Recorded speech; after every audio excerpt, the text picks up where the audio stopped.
Thank you, Scott, for coming on. It's nice to speak with you again and to see you. How are you? Well, thank you very much for having me. I'm doing well, thank you.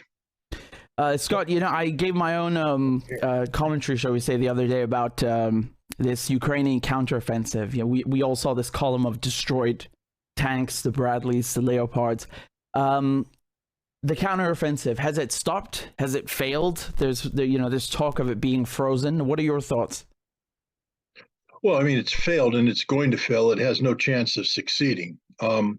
Understand when we speak of the counteroffensive, what we're talking about is the assault breaching of a fortified position. That's a military term of art. It's one of the most difficult missions that could be assigned to a military unit, especially if the defensive positions are well prepared and supported by firepower, artillery, air power, etc. The Russian defenses in this area,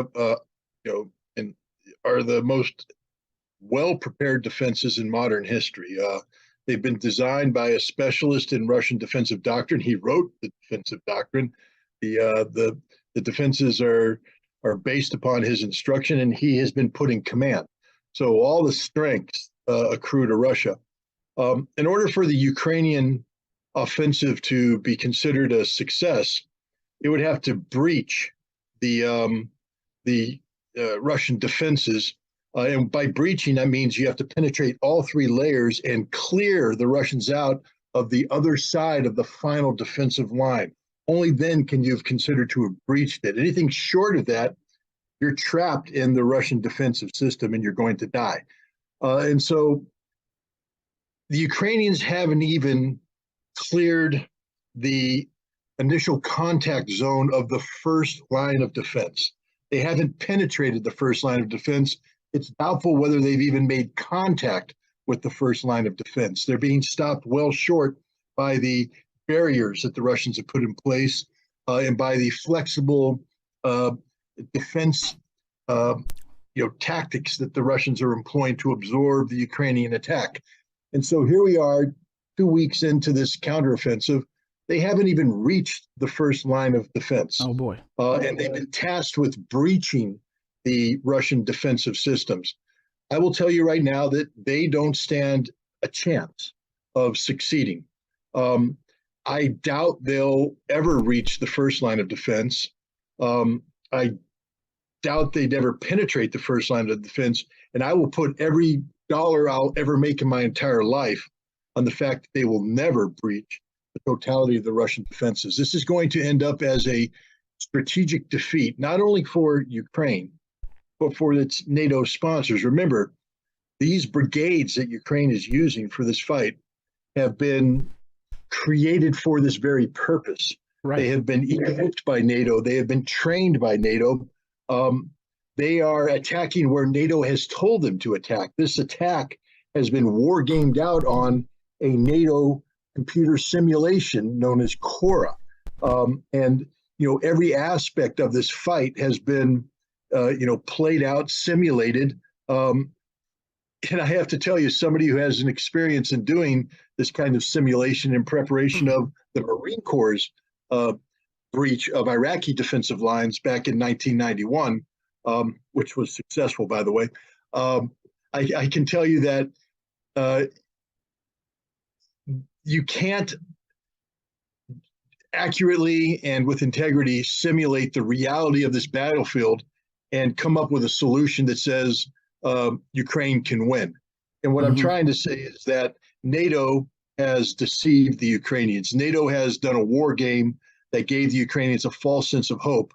NATO has willingly sent these Ukrainian soldiers to their death on the field of battle against the Russians. So, Scott, I went into this, and perhaps you could elaborate. I talked about because you mentioned these multiple layers of defense, and I was talking about Dragon's Teeth, the anti-tank ditches, or traps, pits, whatever, and then the zigzagged manned trenches for infantry position. So, I mean, are you saying basically that the Ukrainians are failing because of it's not a lack of equipment, a lack of training. It's just it's insurmountable. It's a combination of both. To be honest, I would never send, again, the units that should be used to carry out the assault breaching of a fortified defensive line should be highly trained units who are intimately familiar with the equipment that they're going to be using and the tactics that they're going to be employing. And that's not the case, because giving the Ukrainians these are new systems.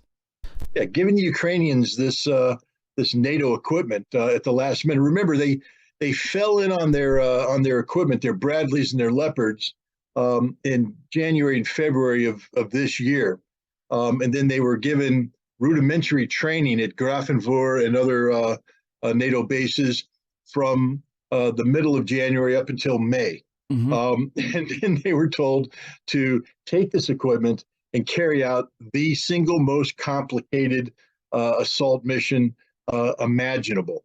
The Ukrainians don't know how to use their equipment. They're not familiar with it, especially in a combat tactical sense, where you need to be intimately familiar with every aspect of this equipment to make it do that which you not only want it to do, but what you're anticipating the necessity of doing.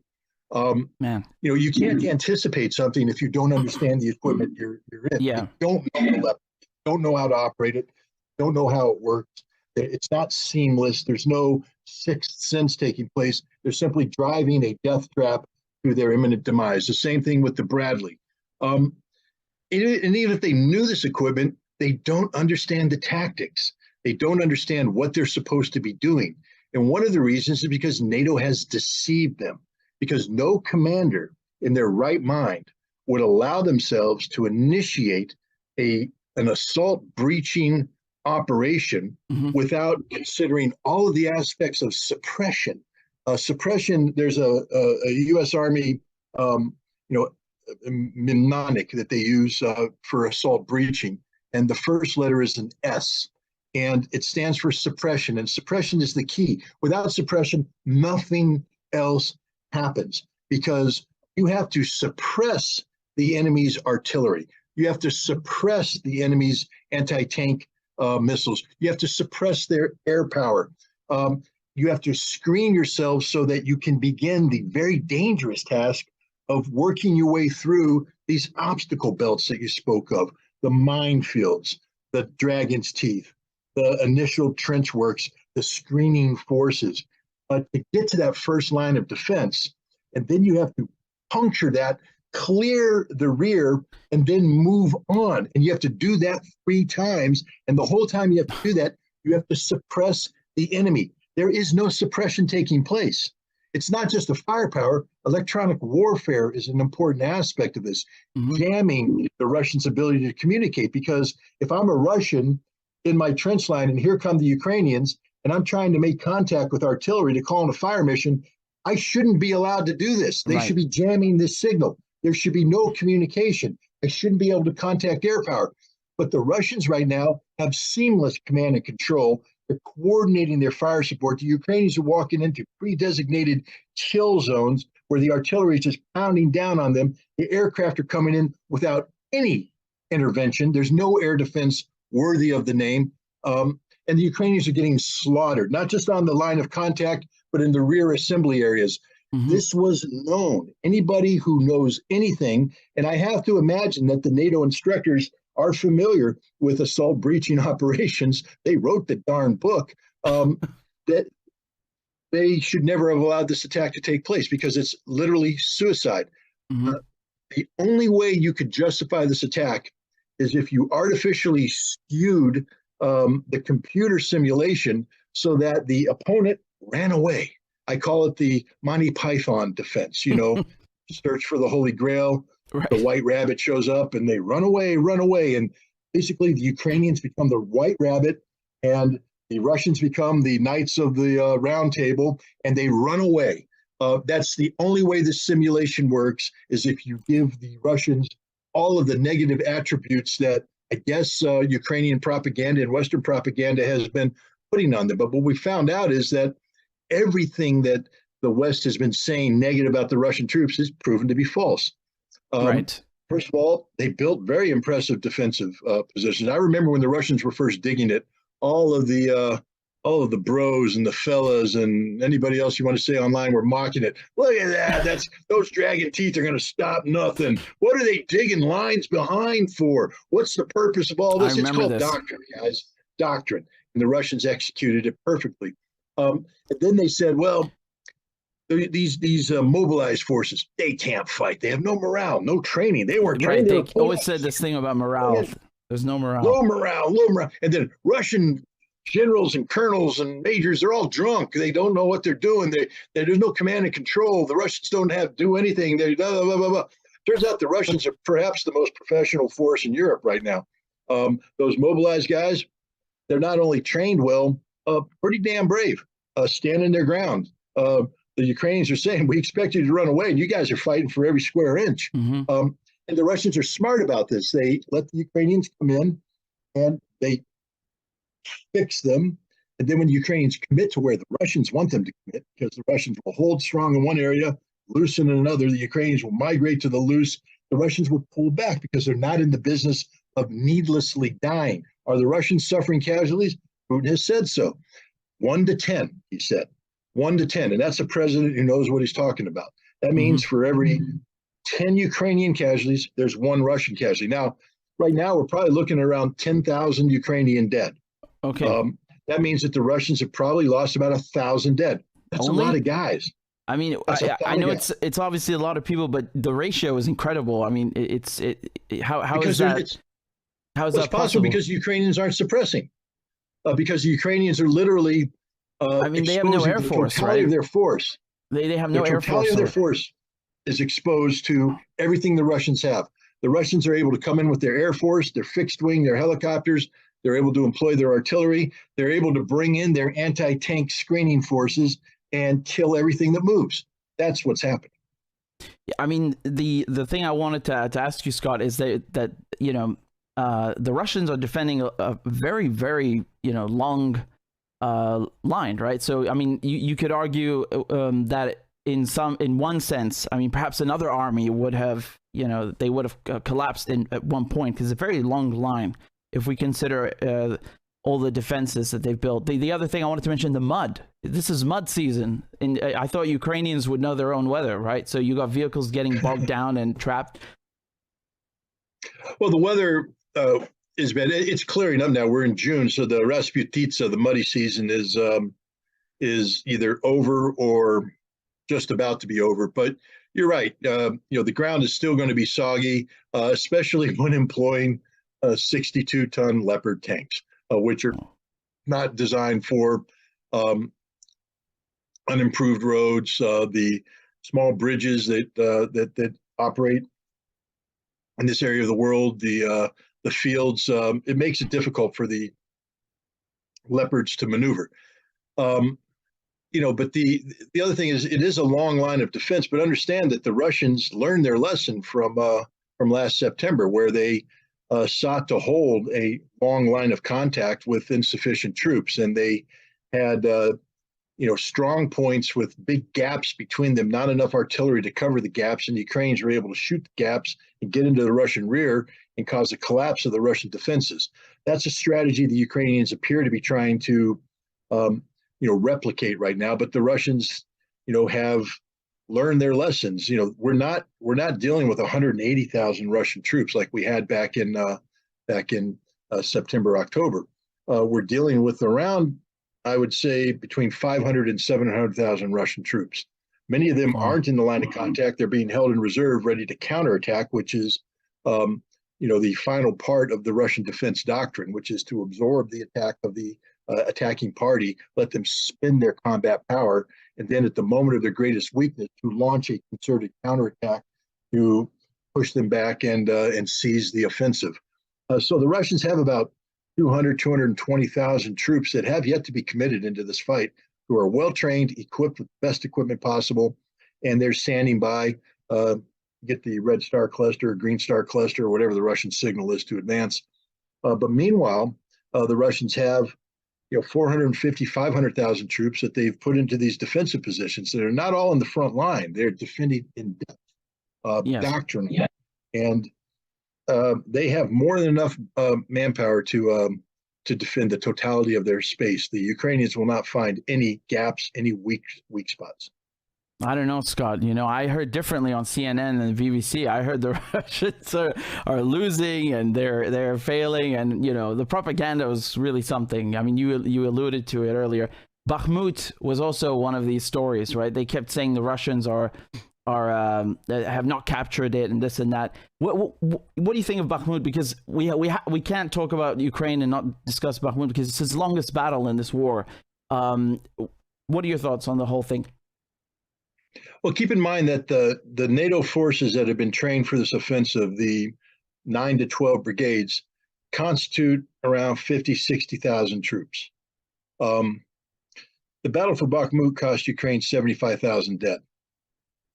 And if you don't understand that just ripped a gaping hole in the Ukrainian order of battle, and that was devastating to the morale of the Ukrainians, and that made it impossible for Ukraine to survive, literally, if they went and lost another 60,000, which you're preparing to do in this counteroffensive. Bakhmut will go down in the history of this conflict as one of the pivotal moments. It's where the back of the Ukrainian military was broken by Wagner in the fighting for Bakhmut. This was bloody fighting. Wagner suffered, I think, an estimated 30,000 dead, which is a lot of dead. Yeah. But understand that Wagner was fighting in an urban environment. Normally, when you're on the attacking side, you want a 3-to-1 advantage over the defender. That means for every one defender, you need three of your guys. But Wagner's attacking a fortified urban target, which means that you would want to have 5 or 7-to-1 advantage. Wagner was attacking at a 1-to-3, 1-to-4 disadvantage. That is, for every 3 or 4 Ukrainian defenders, there was just one Wagner fighter. So they're outnumbered. They're outnumbered, but they had better tactics. They had better command and control, better operational sense. They had also, I think, a better fighting spirit. They were able to maintain pressure against the Ukrainians on a continuous basis, and they wore the Ukrainians down, and then they killed them. It's called the meat grinder for a reason. But the Wagner operation became a deliberate killing machine. Sometime, I would believe, in May, when it was clear that the Ukrainians were going to defend the Soledar Bakhmut complex. The decision was made not to focus on territorial gains, but on giving the Ukrainians the opportunity to reinforce and die. And that was the success of the Wagner operation, is that they pulled in tens of thousands of Ukrainian soldiers who would otherwise be alive today and be able to support the counteroffensive that's underway. So Bakhmut ripped the heart out of the Ukrainian army even before this counteroffensive began. There's this new decree, shall we say, that was issued by Putin that members of Wagner and other auxiliary forces, shall we put it, have to sign an agreement to fully integrate into the Russian armed forces. And Prigozhin is saying that no one's going to sign a single contract. Do you see a power struggle here between Shoigu, the defense minister, and Prigozhin? Because you've seen the videos and the messages where he's trashing them and saying you're not giving us enough support. But now that they have to sign this contract, I think a lot of what Prigozhin was doing during the actual battle was part of a psychological warfare operation against the Ukrainians to create the perception of disunity, disharmony, weakness, so that the Ukrainians wouldn't withdraw from Bakhmut, but double down on stupid and say, we have a chance to win. All we have to do is push and Wagner will collapse because they have this dysfunction. But I think the source of the dysfunction is real. I think there's real dissatisfaction between elements of Wagner and the Russian Ministry of Defense. Wagner was created as a unique contracting vehicle to provide military expertise to the militias of the Donbass and Donetsk and Lugansk at a time when the territory was Ukrainian, and Russia is constitutionally prohibited from providing military forces. They can't deploy the regular Russian army onto Ukrainian soil. So Wagner was created. People call it a mercenary outfit. It's not a mercenary outfit. Mercenaries don't die for their country. Mercenaries fight for money. Right. And the purpose of mercenaries are to live and go spend that money. Wagner is composed of 100% Russian patriots, people who are ready to lay their lives down for their country, but they operate on a different contractual basis than the regular army because legally that's what has to happen. But one thing that has happened is that now that Lugansk and Donetsk have been absorbed by Russia and now Russian territories, and now that Russia's had a chance to harmonize Russian legal structures with those two territories, Wagner no longer operates within the framework of the Russian Constitution or Russian law. You can't be a private military contractor. Now, what complicates this further is the fact that the private military contractor is just a contractual subterfuge. Wagner, I believe, works for Russian military intelligence, the GRU, and takes its orders from the Russian General Staff. It's a specialized combat unit for specialized tasks and purposes. And I do believe that if Wagner is going to continue to operate on Russian soil, that there will have to be a legal normalization of Wagner. But you want to do this in a manner that doesn't compromise that which makes Wagner special.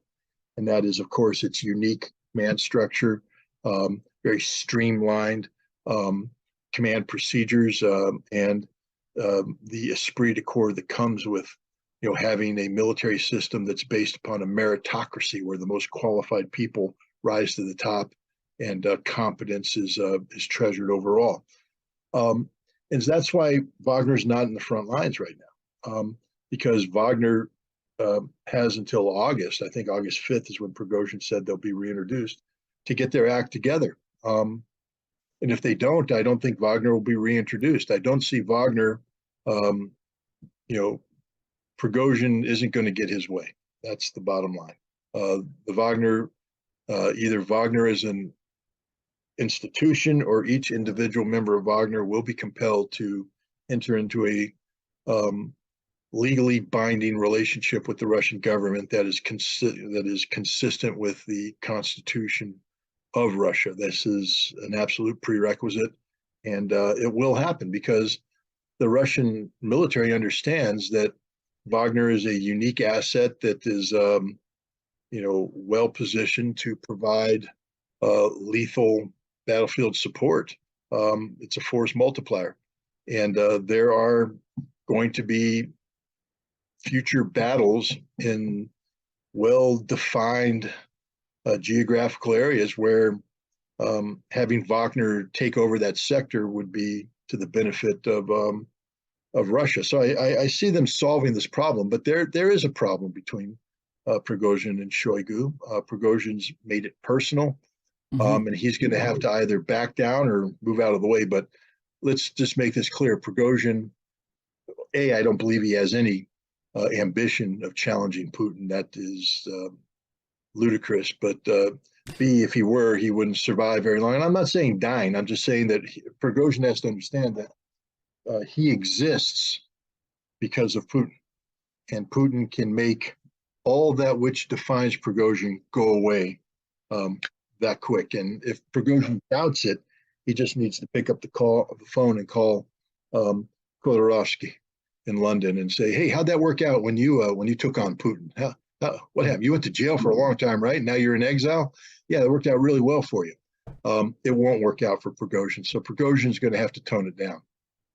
Yeah, I certainly didn't think that Putin would enter the discussion. I thought maybe Shoigu, because he usually I get the vibes of Sudan, where you have Dagalo, who with his rapid strike forces, and after Bashir was gone out of the picture, it's because his rapid strike forces were also in the army, but not really. It's kind of like Wagner. But anyway, I was wondering if you heard yesterday Shoigu's speech. He was talking about the United States and UK striking Crimea or planning to strike Crimea, and he singled out the HIMARS system, and he singled out the Storm Shadow system. So those are our things.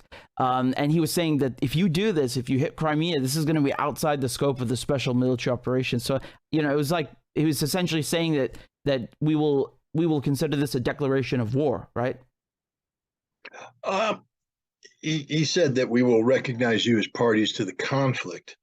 But then he said that Russia will strike back at decision-making centers in Ukraine. So understand I thought this was already the case. Again, no. The fact that that Zelensky is able to live, the fact that the Ukrainian parliament is able to meet, the fact that I meant that we're parties to the conflict. I thought that was clear to them. The fact that any of these Ukrainian personalities can get on TV and be photographed is proof positive that Russia has not made the concerted decision to suppress Ukrainian command and control, Ukrainian decision-making centers. They have on limited occasions struck against select targets in retaliation for select deeds. But I think what Shoigu is saying here is that should Ukraine use these American and British supplied weapon systems against Crimea, that all restrictions against decision-making targets will be lifted. And it's just sort of a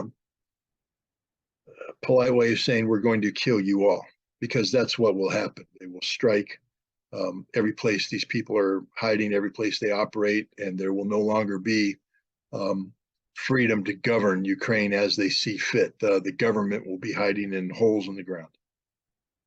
Yeah, I mean, I meant that we are already parties to the conflict. I thought that much was clear. But the level of escalation is getting more and more dangerous. And did you see the peace treaty or draft peace treaty that Putin held up when the African delegation arrived in to see first Zelensky and then him? And he said that we signed this over a year ago. So this was already signed by the Ukrainian delegation. And at the time it was understood that the British Prime Minister Boris Johnson went down and told Zelensky to pull out. I mean, this whole war could have been over a year ago already, over a year ago. What happened here? Well, remember, let's back up even further.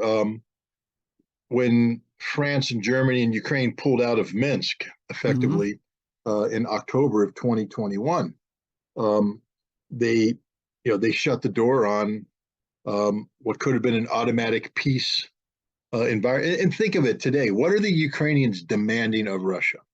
They're demanding that Russia gets out of all of their territories. Now, the Ukrainians have suggested that Crimea could be up for negotiation. So had the Ukrainians accepted Minsk, they'd be getting the same thing that they're now sacrificing hundreds of thousands of their troops to accomplish. Yeah. But it was Ukraine that, and together with Germany and France, that pulled out of Minsk. Then Russia turned around and said, well, if we're not going to do Minsk, let's do a new European security framework. And they put two draft treaties on the table, one for NATO, one for the United States, and said, let's talk about this. But they were ignored. So they had no choice but to carry out a preemptive act of self-defense, which is legitimized under Article 51 of the United Nations Charter. Now, here's the interesting thing. People say, well, where's the evidence of that, Ritter? Well, I don't have it. I mean, it's been hinted at, suggested, but people are saying because the Russians didn't put it out there, it can't exist. I think what Putin just did is prove that the Russians don't say something unless they have documented fact.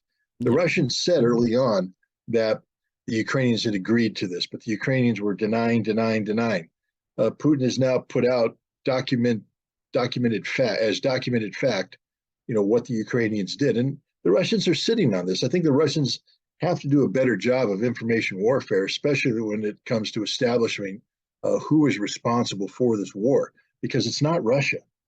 Russia is not responsible for this war. NATO is responsible. The United States is responsible. England is responsible. Germany is responsible. France is responsible. Ukraine is responsible. These are the responsible parties to this conflict.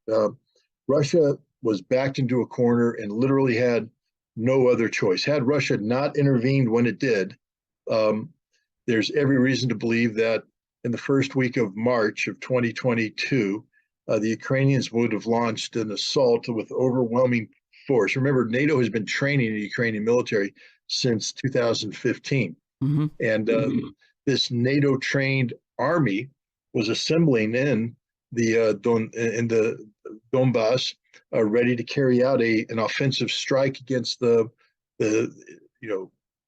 breakaway areas of Donetsk and Lugansk.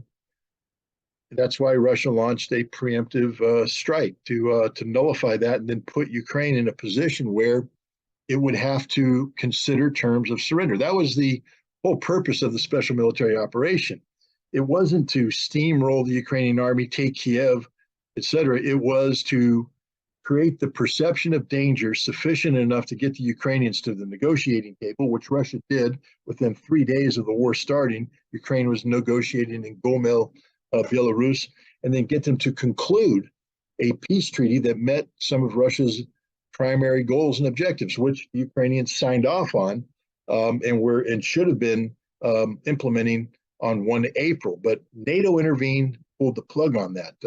These were decisions made by NATO, made by Ukraine, not by Russia. Russia didn't want to be involved in this war, but here we are today. But the reality is that Russia has in effect ceded the information warfare theater of operations to Ukraine and the United States, who are in the business of just flooding the zone, so to speak, with this information. Now, the Russian strategy, again, I can't defend it because I don't know their reasoning, but I will tell you this. Russian reality is becoming readily visible to everybody, meaning that everything Russia has said is coming true. The Ukrainians are Nazis. There can no longer be a debate about this. We see the odious nature of this regime. We see their soldiers worshiping Stepan Bandera, wearing the insignia of the Nazis. It's shameful. So that's not even a question right now. And then the question of, can Russia win? I think that's being answered. Russia's winning right now decisively. How will this war end? I think that's also being decided right now with a Russian strategic victory. So the Russians are basically letting their actions speak for themselves. They're not in the business of trying to impress you and I with the sophistication of their press releases. They're in the business of winning this war, and right now that's exactly what they're doing. Yeah, I agree with you, and Scott, you worked as a United Nations weapons inspector. You understand these issues. What do you think of depleted uranium being sent to Ukraine now? Britain we already sent it a few months ago in the tank shells. I know they have better armor piercing capabilities, but you and everybody knows what happened in Fallujah, what happened in Yugoslavia. These things have long-lasting effects on the environment and on people. So I don't understand how we can say we care about Ukraine and then we send depleted uranium to destroy their country.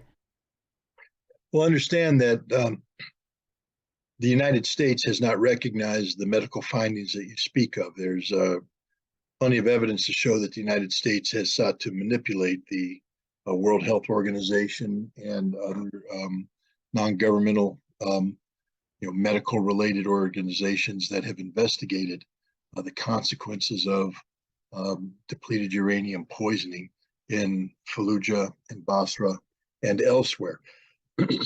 So the United States can't come out and suddenly change its tune. So it's always said that these weapons don't pose a threat, that this is anti-American propaganda, and therefore they're not going to let these reports influence, important policy decisions pertaining to the defense of Ukraine, whom the United States claims they care about. The other thing is,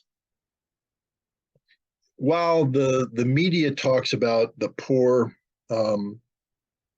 quality of the Russian weapons, I think the United States, especially the Defense Intelligence Agency and other intelligence services, know full well that Russian equipment is very good and designed to survive just about anything NATO can throw at it. And so when the British said that they're going to provide the Challenger 2 tanks, the thing that makes the Challenger 2 special from an offensive standpoint is the 120 millimeter cannon.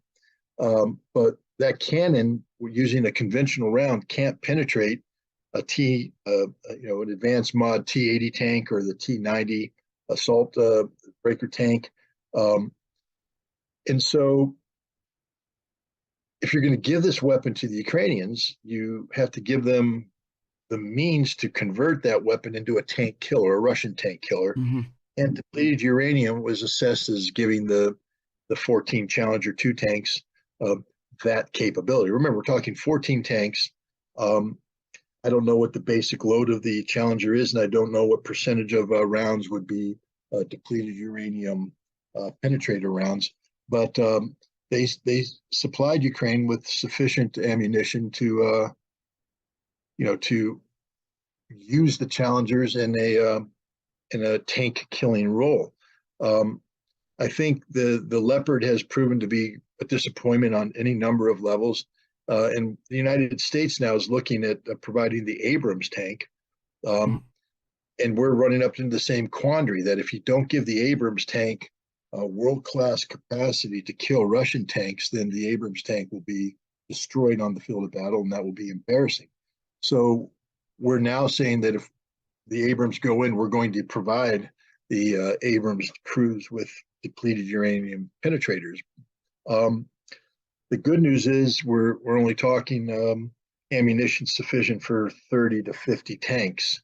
The bad news is that if the Ukrainians use this ammunition, or even if their tanks are destroyed with the ammunition inside and they start cooking off, that you are going to contaminate Ukrainian soil, and this will have a detrimental impact on the lives of any Ukrainian civilians who come in contact with the depleted uranium dust, so to speak, that's being produced.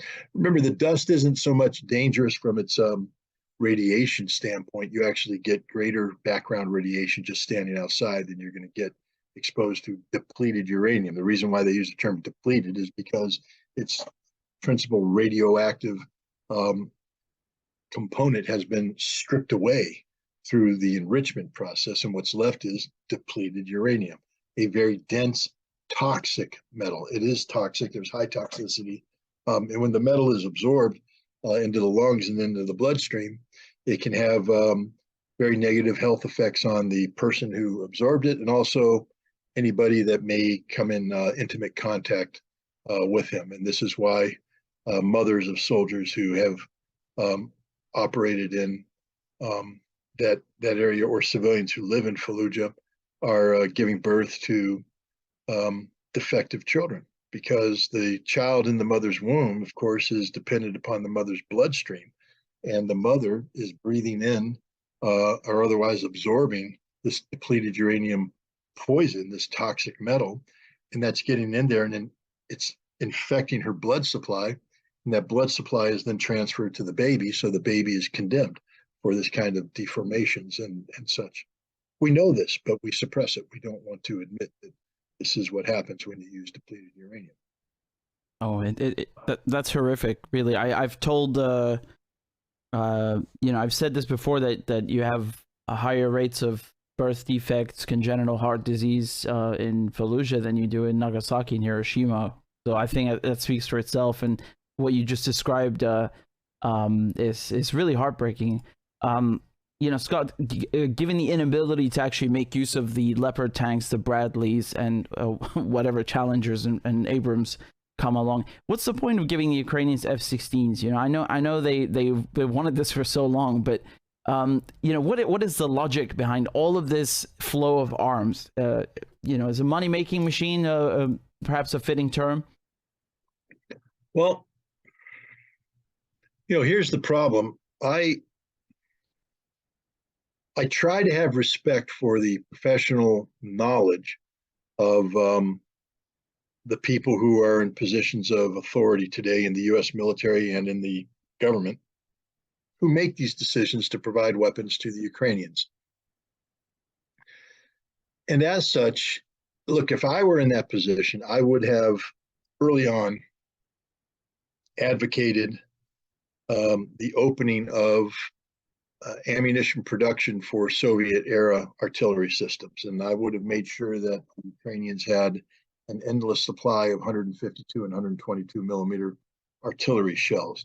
I would have scoured the earth for all relevant Soviet-era equipment. This is what I wanted to ask you. Yeah, because they're trained on this. You know, for instance, the old T-55 tank, you know, is a weapon system that dates back to the 1950s, but it's been upgraded, I believe, by the either the Czechs or the Slovaks, upgraded so that it is actually a fairly lethal battlefield weapon with some amount of survivability, easy to operate.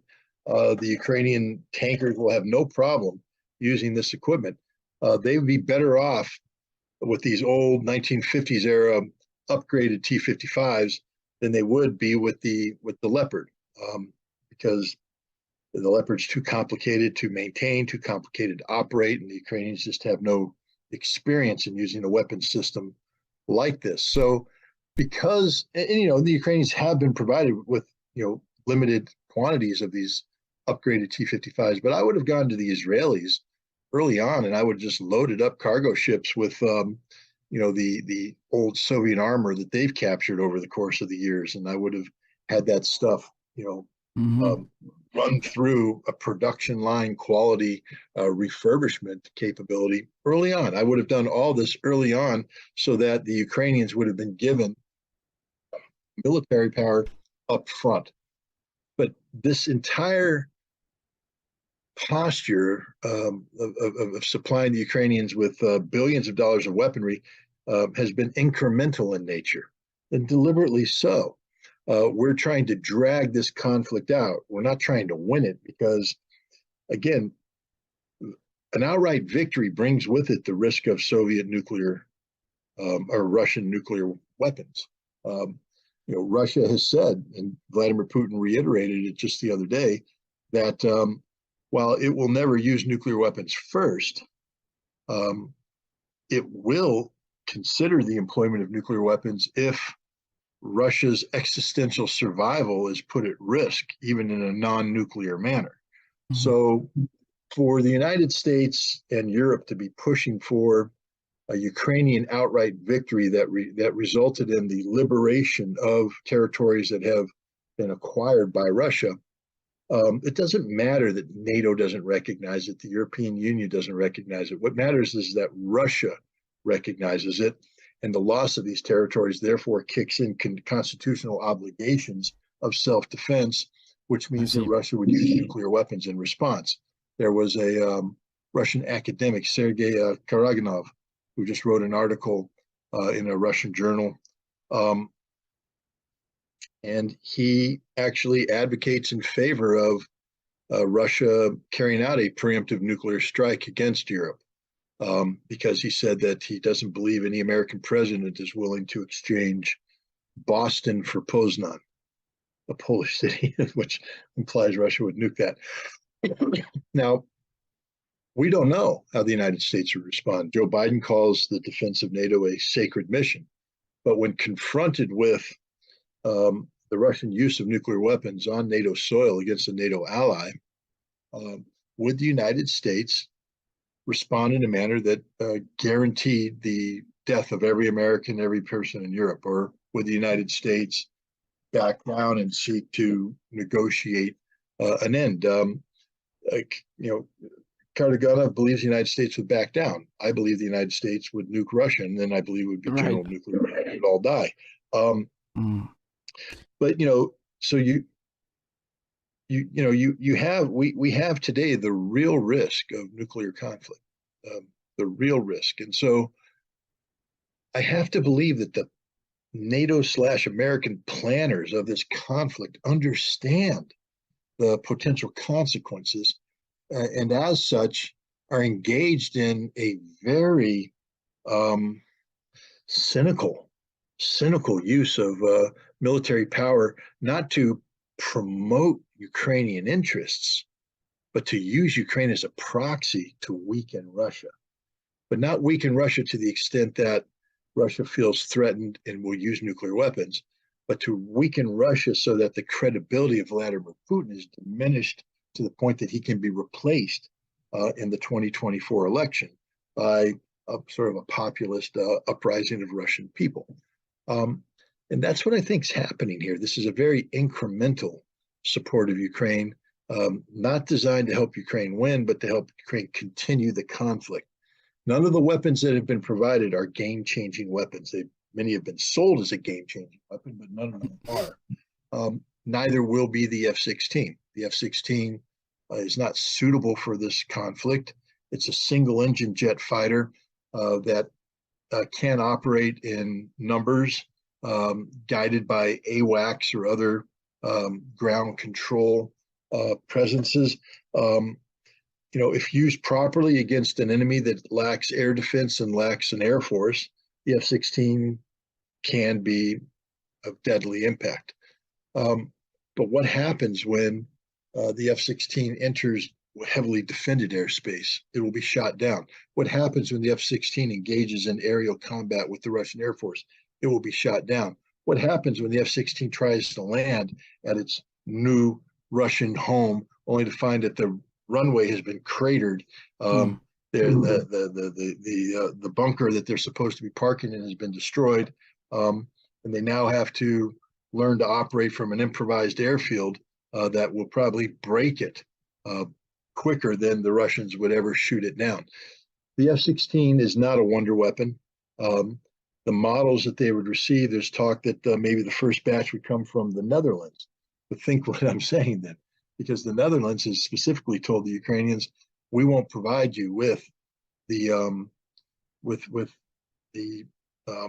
F-16s while they continue to have a viable shelf life. That means that the Netherlands will only part with the F-16s once the guarantees that are attached to the F-16 on production are expired.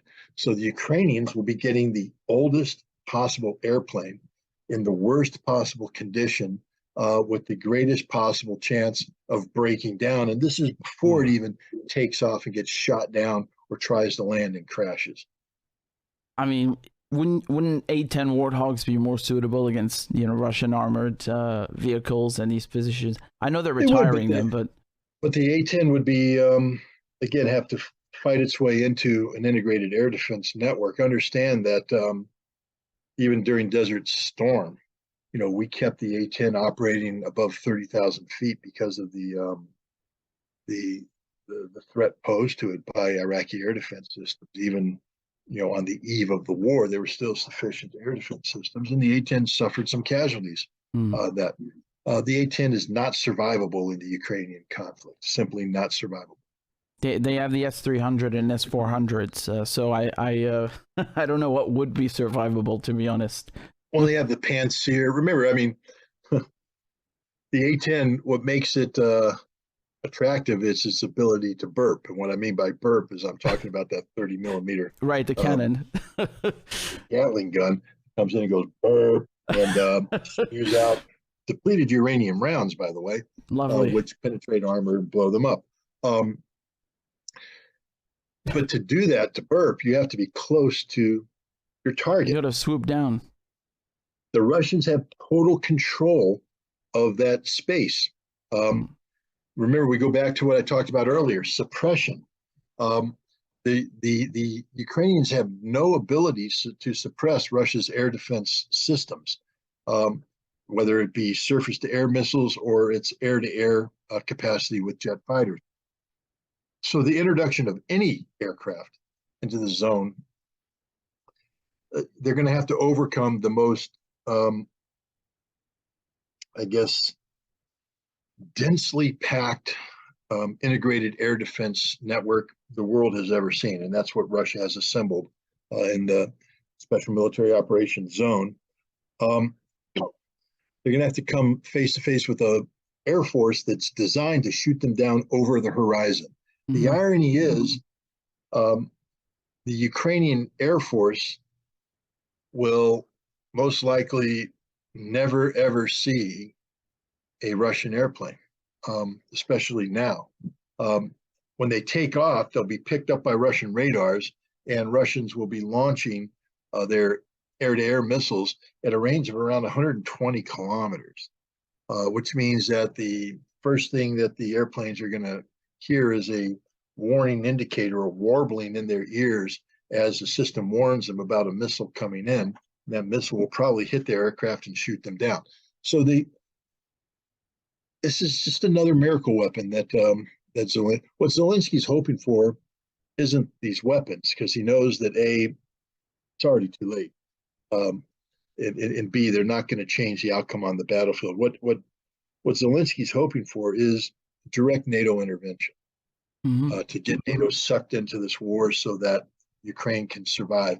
And so, he keeps arguing for these weapon systems, knowing they're not going to work, knowing that they're going to be destroyed, but also hoping that through their destruction, NATO is motivated enough to cross over and help. But then the question has to be asked: is he nuts? What can NATO do? And the answer is nothing. NATO does not have the ability to generate the kind of combat power necessary to check the Russian military advance. Remember, the Ukrainian military is several 100,000 strong, mm-hmm. which makes it larger than any other army in Europe, save the Turkish army. And it's has more combat experience, more. The equipment works. They have hundreds, if not thousands, of tanks. What do the Germans have? Most of the German tanks rot in warehouses or in barracks because they don't train with them. Probably for the best. Worth of 2A6s or 2A7s that they rotate amongst units so they can be trained in it, because they don't have enough functional tanks to man each unit.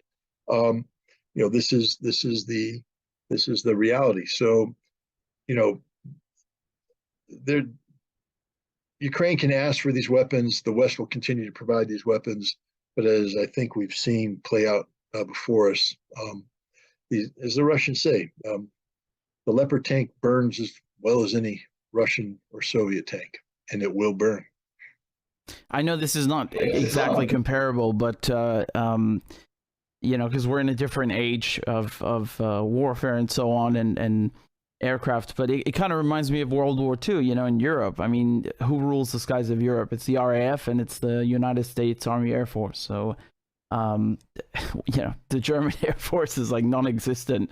And in this capacity, just to draw an analogy, what Ukrainian Air Force, what are they going to do? They need so long to train with it, just to train with it. And I find it, if you're someone who's trained on a system, let's say a Soviet system, your muscle memory, your reflexes, your instinct, you're trying to reprogram someone who's trained on these systems.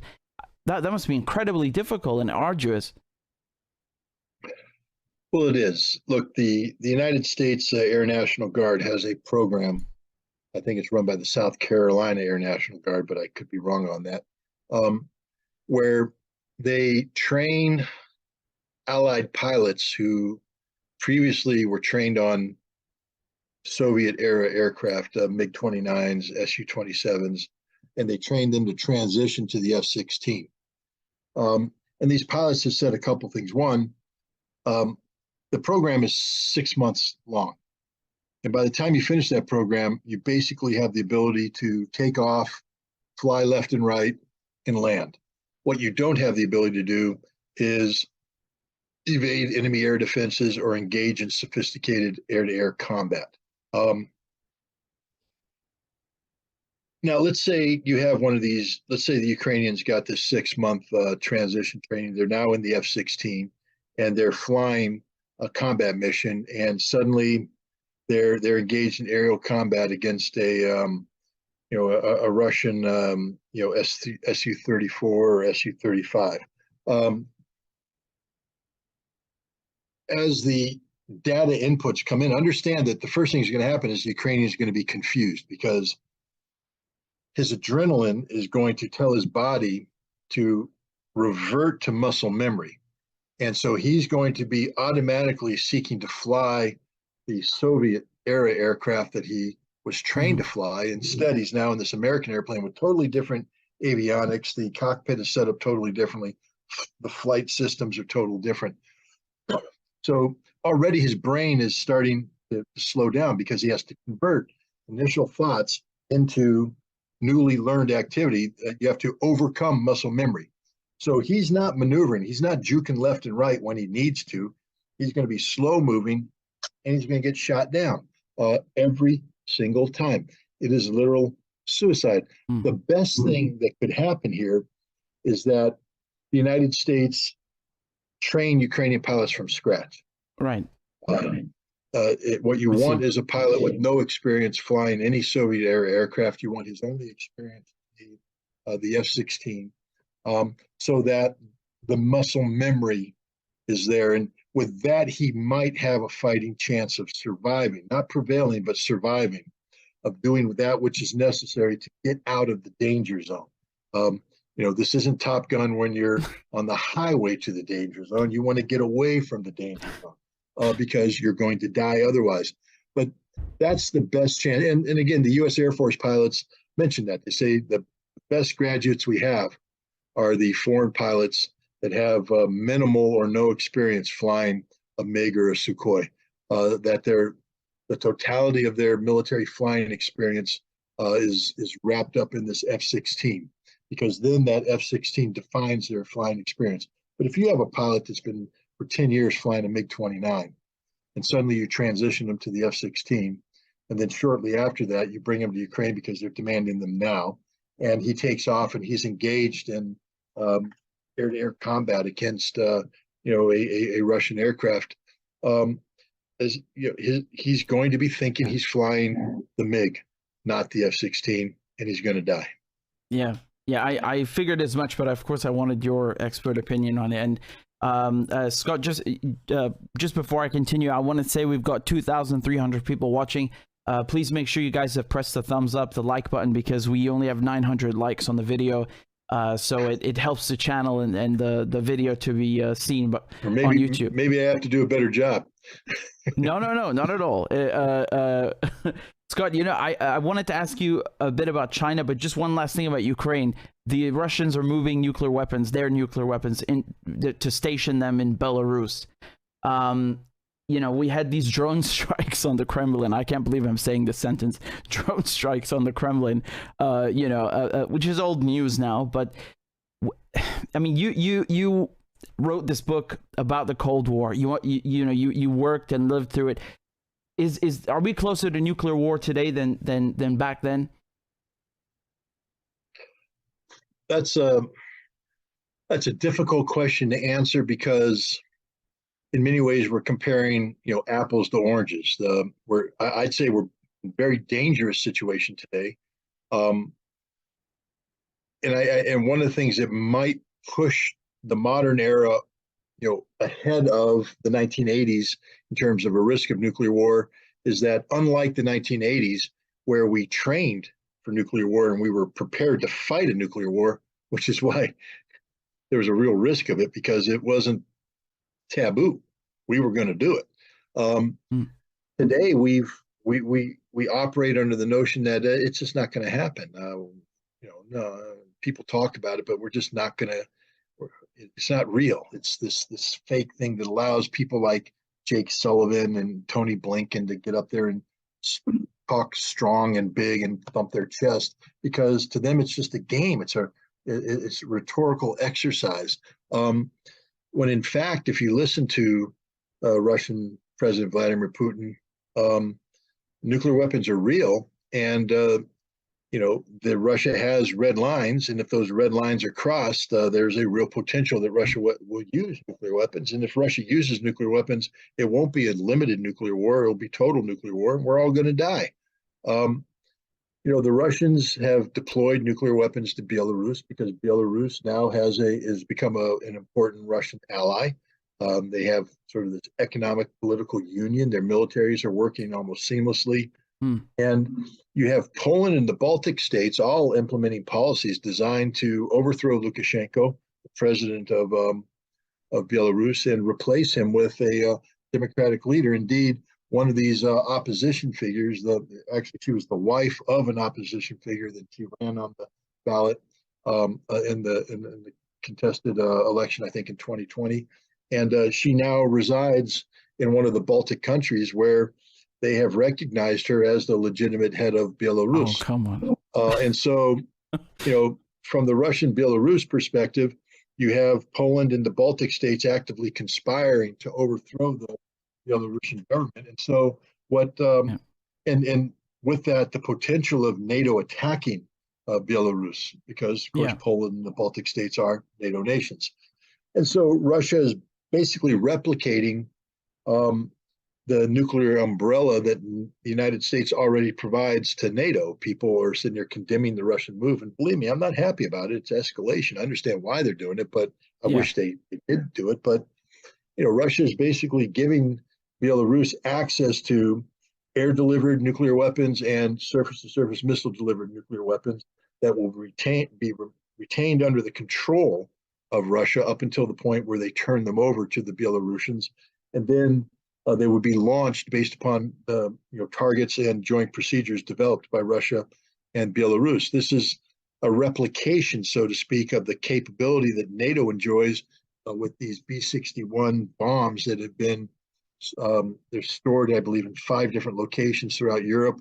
They support there's NATO nations like Germany, Italy, the Netherlands, and others have aircraft that are considered to be nuclear capable, and the pilots have been trained to deliver these B-61 bombs. And so, but NATO says, well, these weapons would have to be released by the United States before we could use it, all that stuff. It's not an independent nuclear thing. Well, the same thing holds true with the Belarusians. Mm-hmm. They don't have any nuclear weapons. They have access to nuclear weapons that can be loaded on Belarusian nuclear-capable assets, then be used in defense. But, in some ways, I consider this to be a good thing, not just, because someday this war in Ukraine is going to end. And if we live, there will have to be concerted negotiations about nuclear disarmament. Mm-hmm. And Russia has now just created chips.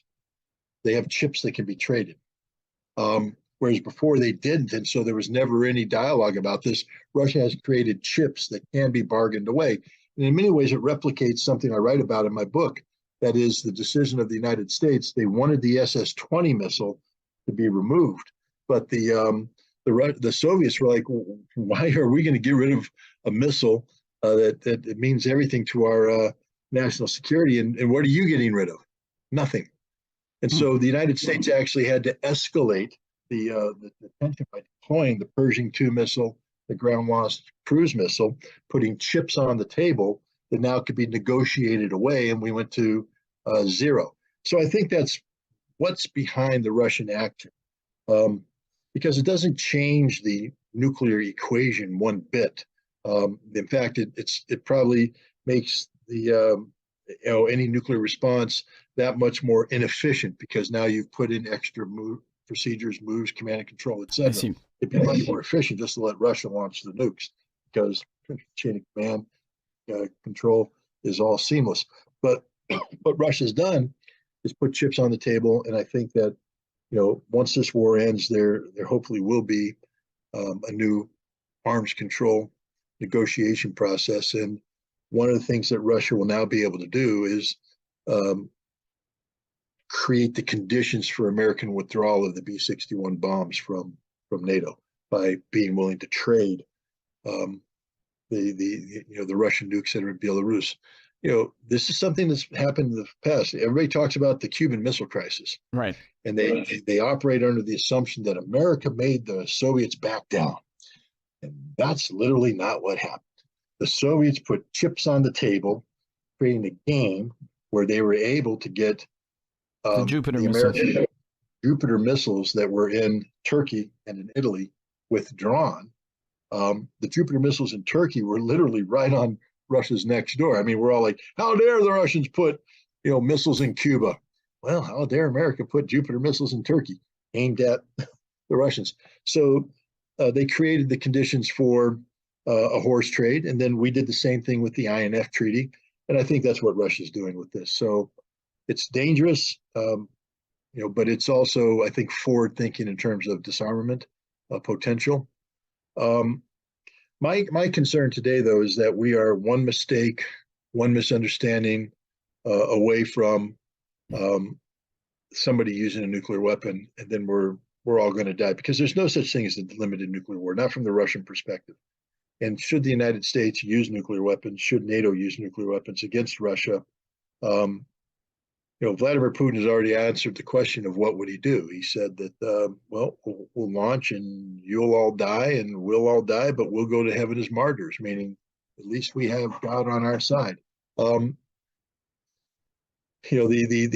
Russian academic Kardaganov, who wrote this article that we alluded to about, a new preemptive arsenal, he's gambling on the fact that no American president will be willing to trade Boston for Poznan being a Polish city. So that gamble. If Russia, confronted by, a persistent NATO effort to destabilize it, opted not to wait for potential NATO success, but to preempt it by using a nuclear weapon against Poznan, that an American president would ultimately not retaliate because they're not willing to give up one or two or three or more American cities as a result. That's a gamble.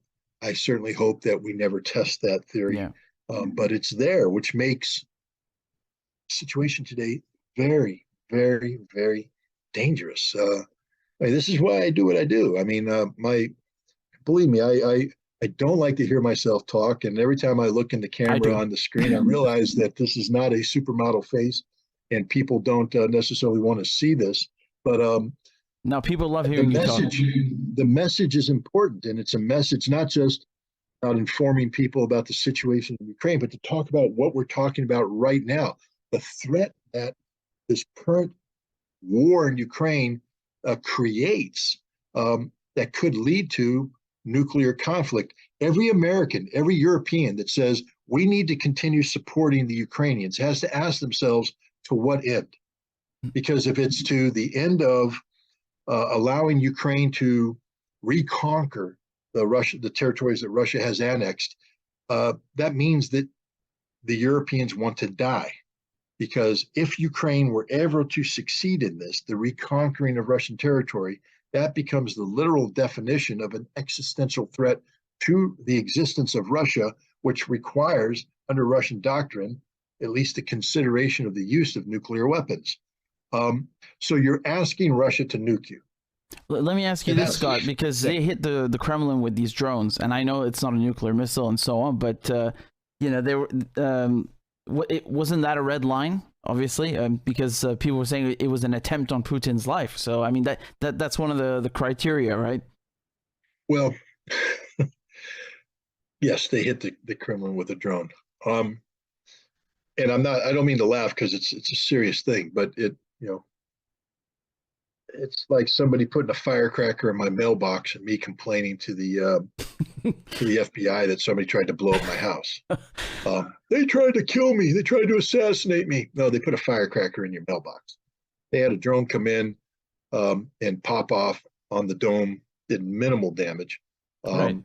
It's still wild though to say it. Putin doesn't live in the Kremlin. He resides elsewhere, and he was not under imminent threat. It was a provocation. I think one of the things that we're going to see from Ukraine is a series of provocations as they become more and more desperate. It's a provocation designed to provoke the Russians into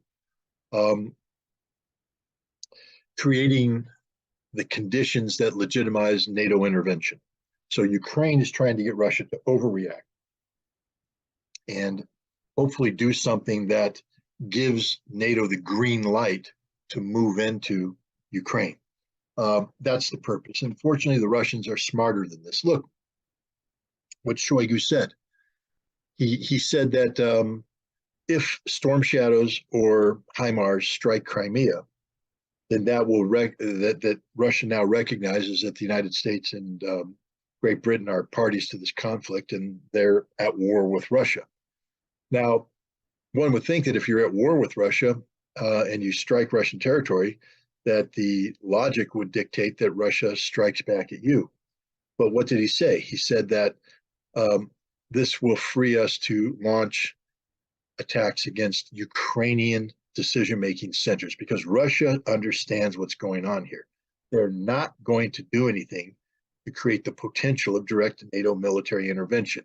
They're going to hold the perpetrators who are responsible for bringing American and British technology to Crimea accountable, and that means the Ukrainian leadership.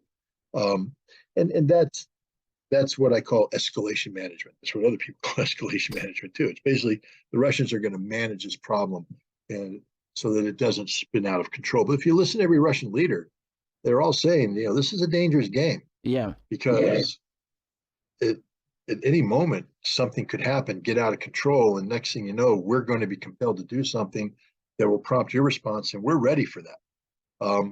NATO's not.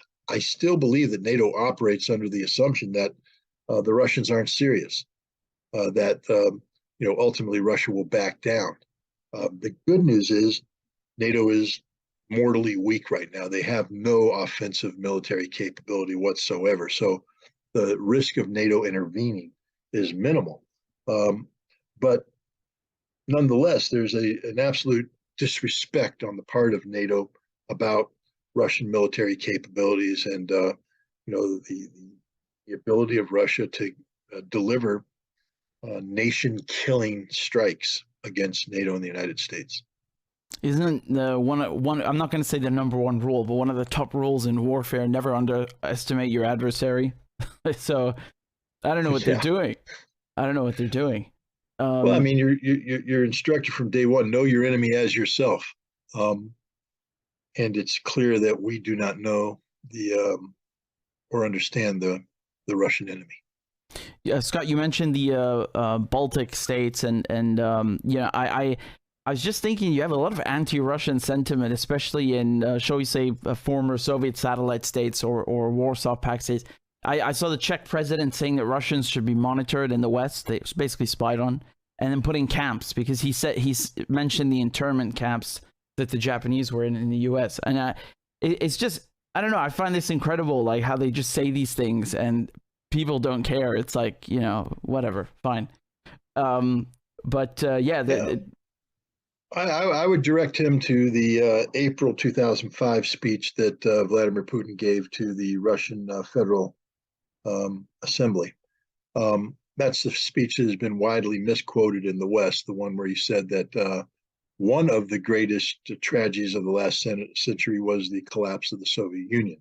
That's somehow been turned into the greatest tragedy of the last century was the collapse of the Soviet Union, then full stop. And people are saying, see, Putin mourns the loss of the Soviet Union and wants to recreate the Soviet Union. That's what all the wonderful Putin scholars say.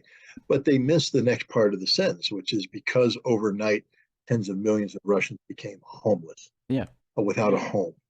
And that's the important part, because from that came what I call the Putin doctrine, which is that his mission as a Russian leader is to protect the Russian nation, and that the Russian nation isn't defined by the geographical boundaries of the Russian Federation, but rather by the existence of the Russian people, people who have a common history, a common religion, a common culture. And his job is to come to their defense. Then one can say that the war in Ukraine is part of this policy. It's real. The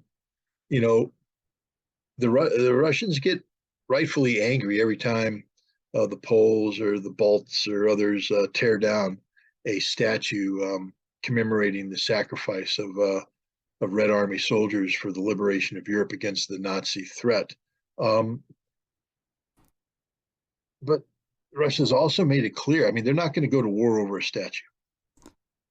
I But saw Russia them. will Sorry to defend cut you off, Russia. Scott, but I saw them graffiti. There's a big monument in Vienna, right? Because the Soviets lost tens of thousands of men liberating Vienna from the Nazis.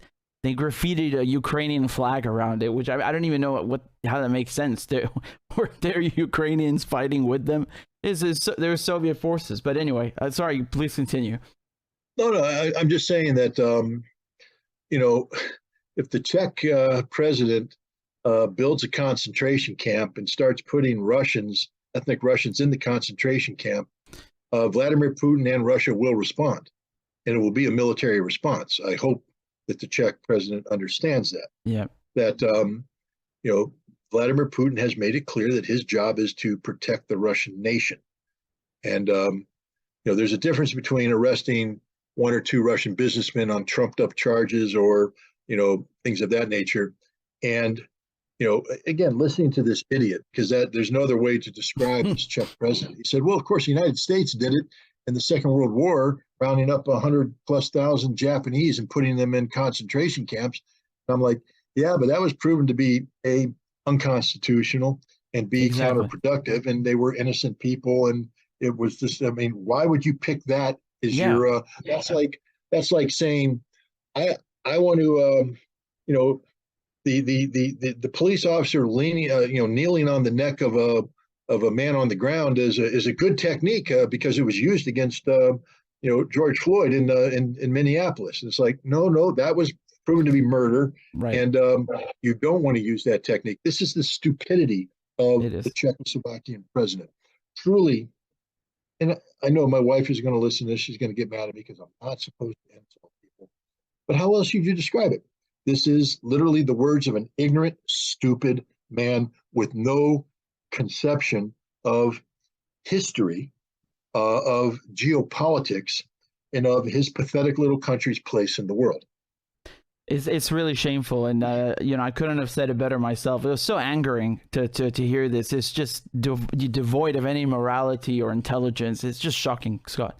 Scott. Unfortunately, we're going to have to go in about 5 minutes because exactly. I have a 3:30 I was about to say appointment. I don't want to keep you too long. My last question is about Blinken and China and the U.S. Position towards Taiwan and China. He said that the U.S. is not interested in supporting independence for Taiwan, and then of course they issued a subsequent statement saying, "Well, if China attacks Taiwan, then we will defend them." Can you help me make sense of this? Well, it's an effort to de-escalate. I think there's a recognition in the Biden administration that they've bit off more than they can chew in seeking to confront Russia and Ukraine and China and Taiwan.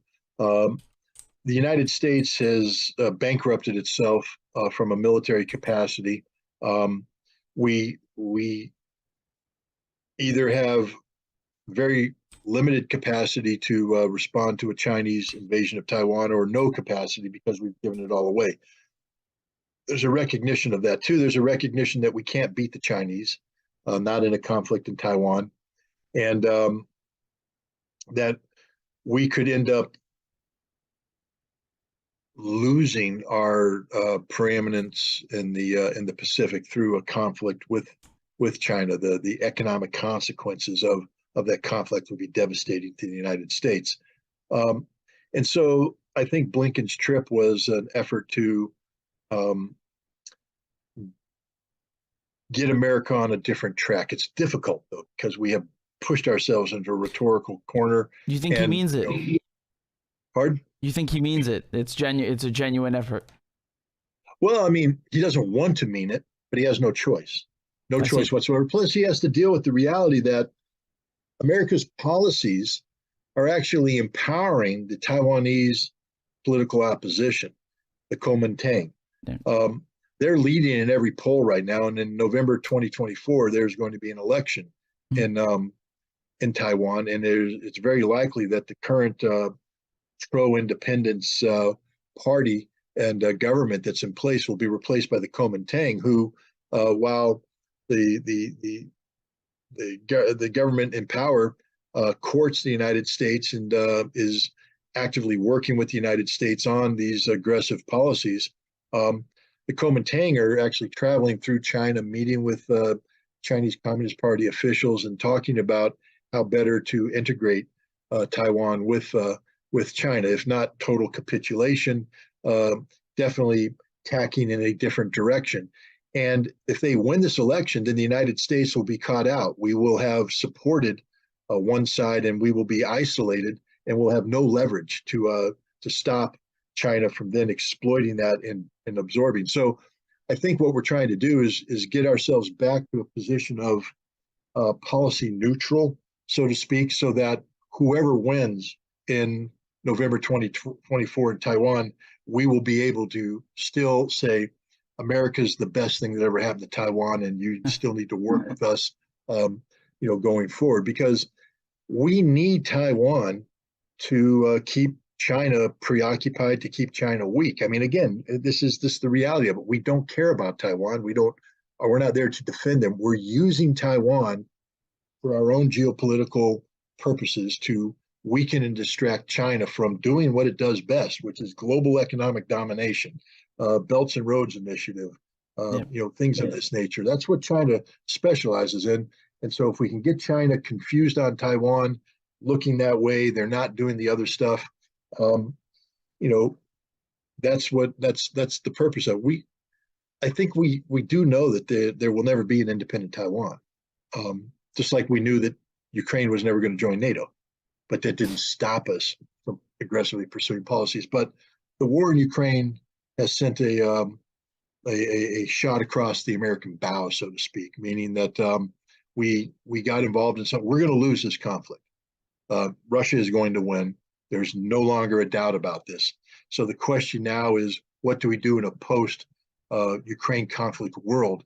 And what we don't want to do is have part of the answer being we're in a very compromised, weak position with Taiwan and China. So I think Blinken's trip was the first step in bringing the United States into what I would call a policy neutral stance, so that we maintain leverage over Taiwan regardless of who wins the 2024 election. You mentioned a shot across the bow, and I mean, that's literally what the Chinese ship did, I think, 2 weeks ago with the. Yeah.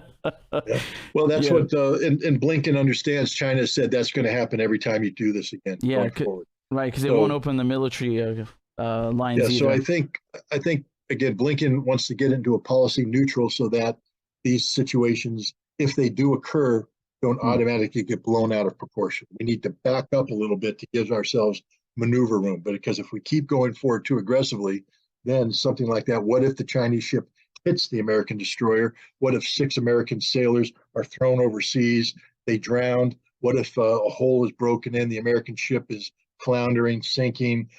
We now have a crisis. Yeah. And because we've escalated it so much, a crisis can go automatically into war mode. Whereas if we back off and create a buffer, if there is a crisis like that, we have room to maneuver diplomatically to prevent the outbreak of war. And I think that's what Blinken's trying to accomplish, is to get us to policy neutral. Well, I wish him the best of luck if he's sincere and genuine about it, because as you mentioned, we are in a dire need of de-escalation with Russia and with China. So it can be a nice world without all these wars. Scott, thank you so much for everything you've said, all your time. I'm very grateful. And people, if you want to follow Scott, this is his Telegram. It's the link is t.me/Scott Ritter, and I'll copy and paste the link right now in the chat, so you guys can just click on it. And please buy and read Scott's magnificent book, Disarmament in the Time of Perestroika, Arms Control and the End of the Soviet Union. You can find it on Amazon, Barnes and Noble, pretty much every bookstore anywhere in the world. Scott Ritter, thank you so much. I'm so grateful to have you back on and to have spoken with you. It's always refreshing and a good time, even though perhaps these are not the most joyful subjects, but Well, thanks for having me. It's an honor and privilege to be here and to have an opportunity to interact with your audience. So thanks again, Richard, and I hope we can talk again soon. Yes, likewise. Thank you very much, Scott. Take care. Bye-bye. Bye-bye.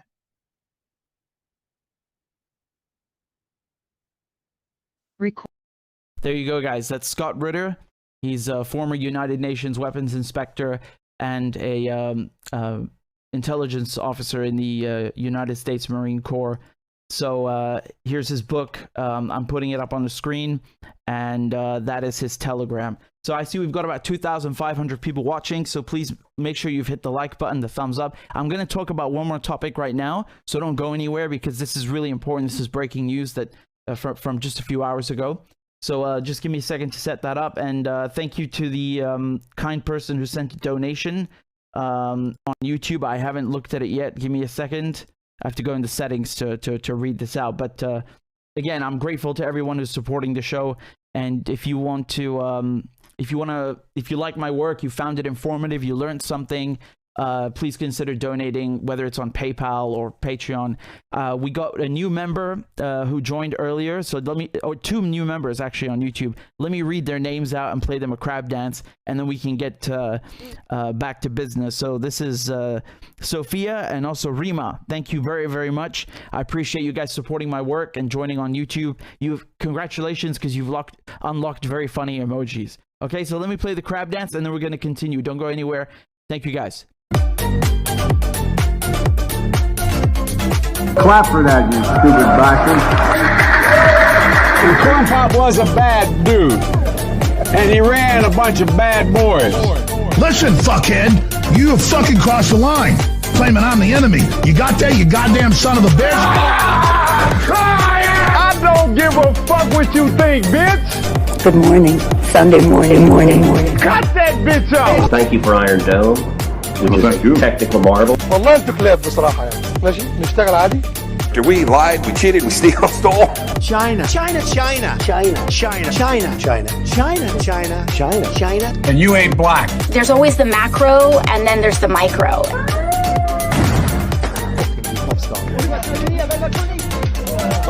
Do not come. Do not come. I'm gonna come. You talking to me? Ladies and gentlemen, I'll have two number 9s, a number 9 large. we got him. I told myself, I know it's not. I've fallen, and I can't get up.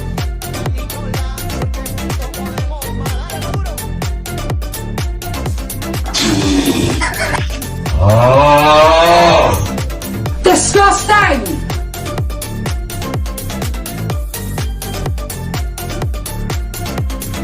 Why you texting? Why? You're getting nervous, man. Calm down. It's okay. Okay. Suck my dick and choke on it. I yield my time. Fuck you. All right. Thank you guys very much. We got a donation here from Angry Warhawk. Nice name. Says, if the Russians were to decapitate the Ukrainian leadership, would that end the conflict? I don't know if the question was for me or for Scott, but I will answer it. Here's the thing. The Russians don't want to do that because they're not trying to escalate. And that's why Shoigu is going on TV and saying, look, if you do this, we're going to have to respond by taking out the decision-making centers, or, basically he means the government in Ukraine and Kiev. And he was referring to the idea that, or to the threat that they've said that there are HIMARS, which is an American system, and the Storm Shadow, which is a British system. These are missile systems that they will be fired on Crimea, and that they would respond by doing this. And I don't think it would end the war. I think, doing that is not in the interests of the Russians or anybody. There are other ways to end the wars, and that's why the Russians are pursuing diplomacy. But the fact that they withdrew from Kiev, remember, the Russians had Kiev encircled. If they wanted to take out the Ukrainian leadership, they would have done it a long time ago. That's not the objective. In any case, let me. I appreciate the donation and thank you guys very much. Let me continue and give you this news that here. Okay, so I think you can see this on your screen in a second. How did you guys get a notification? I was wondering how you got it, because sometimes YouTube is not handing them out. But when I just started, when I started before the interview, I told you guys to please tell me in the comments where you're tuning in from. There were only a couple hundred of you now. There are thousands of you. So please let me know in the chat what city you're tuning in from, what country, what state, what galaxy, what town, what village, and I will happily shout you guys out. In any case, let me please begin with the segment here. So here we go.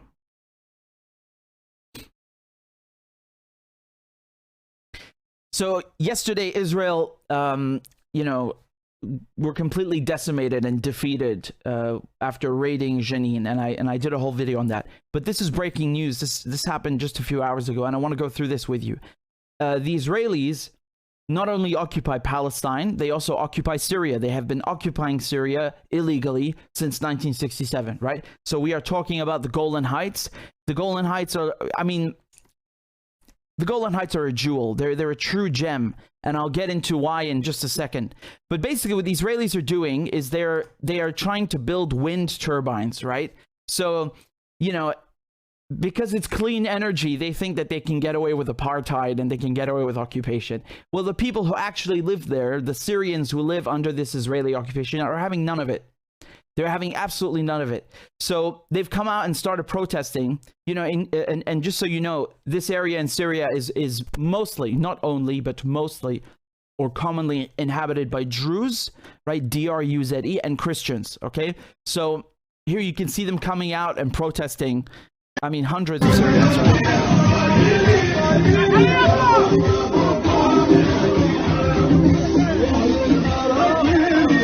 And what are the Israelis doing? Of course, they bring out the tear gas, they bring out the water cannons, they bring out the batons, they bring out the rubber-coated metal bullets, and so here they are firing water at people protesting. The thing is that the Israelis want to build, with a company called Energix, they want to build 23 wind turbines. These wind turbines will generate electricity, and who do you think will get that electricity, receive that electricity? You think Syrians are going to get it? No. The Golan Heights are such a rich, important place, full of resources, and they steal everything. And I find it so disgusting that they're wasting this water, firing it at the residents, at the farmers, at the people of this community, because they don't want to have their land stolen, right? The Israelis think that by doing this, they can just take their lands. It's a way to kind of it's a way to execute ethnic cleansing, right? Oh, we're going to build a wind turbine. There's another case in Palestine I reported on, which was Masafer Yatta. Masafer Yatta is a Palestinian village, and the Israelis built a shooting range, a live training exercise area for their troops on a Palestinian village. So, whether you like it or not, they just basically drive you crazy and out of your homes, and they drive you out of your hometown. It's disgusting. It's absolutely disgusting. There's one journalist from El Mayadeen who was injured, right? I think from tear gas. There's another guy, I don't know if I don't think he was a journalist, but in any case, a civilian. I'm not going to show you the video because I can't, but his whole eye, his right eye, gone. Just swollen. I really hope I'm wrong, but I think this guy's going to be blinded for life. Why? Because the Israelis shot a metal bullet that is rubber coated, right? So they think by coating it with rubber, like that somehow makes it more humane. They always blind people like this. And this is not something actually just in Israel. You've seen this in France. You see this wherever these bullets are used. People have bruises that you would not believe, and they get blinded. So here is something else I wanted to show you. I wanted to go into, what the hell is Israel doing there? Why are Israel here? Because the Golan Heights are green. They've got snow, right? There's a mountain. It's called Jebel el-Sheikh. It's got snow. There's water. There's gas. There's oil. Flowers. They got honey production. You name it. That's why and of course, the vantage point. You're in the Golan Heights. You can see the Sea of Galilee. You have this vantage point that is not only stunning because of its landscape, but from a military point of view, this is so strategic. And so 1/3, I want you, if you take away one thing from this video, is this. Please remember this. 1/3 of Israeli drinking water comes from the Syrian Golan Heights. They steal it from Syria. And in Syria, you open a tap, you can't drink that water. Actually, that's true in many European countries too, you know, because Europe is supposed to be so developed and so on. But listen to what I'm telling you. This is a mountain that has water, that is full of resources, that could benefit Syrians. And no, the Israelis steal it and they take it for themselves. The United Nations has so many resolutions from the UN Security Council that I've lost count. I've lost count. You know, the UN Security Council resolution number 242. This was passed a long time ago. We're talking decades before I was even born, telling the Israelis, get out of the places that you have invaded. The West Bank, East Jerusalem, the Syrian Golan Heights. Do you think the Israelis have ever applied this? No, of course not, right? Here's another UN Security Council resolution. This one is from 1981. Because why in 1981? Because the Israelis passed something called the Jerusalem Law. What does it mean? What does it entail? They basically annexed Jerusalem, all of it, right? And also annexed the Syrian Golan Heights. And just to give you an idea, you know how the United Kingdom, helped create Israel, basically handed it over, the Balfour Declaration, all these things, and how the United States bankrolls Israel. Even they could not support what Israel was doing. Can you imagine that? Even the United States and the UK were like, no, sorry, you can't do this. So they either, when I'm talking about these resolutions, the whole UN Security Council, so the 15 members, either all voted in favor of these resolutions, United States abstaining, which is basically a way of saying, look, we're not going to vote for it or against it, but we're going to stand aside and let this thing through. So you can't really blame us, right? So this is number 497, passed in 1981. And they say that the Security Council says that the Israeli decision to impose its laws, jurisdiction, and administration in the occupied Syrian Golan Heights is null and void and without international legal effect. And it demands that Israel, the occupying power, should rescind forthwith its decision. And it determines that all the provisions of the Geneva Convention relative to the protection of civilian persons in time of war continue to apply to Syrian territory occupied by Israel since June 1967. So, because Israel is the occupying power, they have a duty under international law to not abuse the people under their occupation, meaning the Syrians. What do? Tear gas, water cannons, Wow, Israel really cares about the UN. And this is important because right now, the Israelis, they say that, we are a country because, they draw their legitimacy from the fact that they're a UN member. So they say, we are a UN member state. We are the state of Israel, right? But then when the UN tells them get the hell out of Syria and Palestine, suddenly they don't care about the UN. The UN doesn't matter. So, they cherry pick. They pick and choose what parts of the UN Charter they like, and so on, right? I was saying here, why the Golan Heights are so important. The Israelis have also built skiing resorts, right? So the Israelis on this stolen land, they have skiing resorts. Meanwhile, people in Syria are suffering from not just the lack of water, but you've got the Israelis bombing Syria every week, destroying the infrastructure. Syria and Israel have been at war since Israel appeared in the first place, because the whole idea is to take Palestine, to take Syria, etc. Right? So the Israelis can go and relax in Jebel el-Sheikh in their nice ski resorts, of course, at the expense of Syria. And they've also undertaken gas and oil exploration, right? So you remember I was reporting, I covered the fact that the Israelis were trying to take gas that belongs to Lebanon in the Mediterranean Sea, okay? Here, there's no dispute. It's like, screw you, we are taking the gas. We're going to look for it and find it and take it. Screw you, all right? And on top of that, they used the Golan Heights as a staging ground to launch their attacks against Syria. So the people who are from this area, the Druze, the Christians, they reject Israel entirely. They want nothing to do with Israel. Israel tries to legitimize itself by increasing its population. So they try to include these Syrians as supposed Israelis, and they're having none of it. They don't want Israeli citizenship. They don't want to be naturalized as Israelis. They're not going to take part in these sham elections. This is not Israel, Syria. Let me play this video. This is from today. ممنوع حدا يفوت على اراضينا بدون انكم راضيين.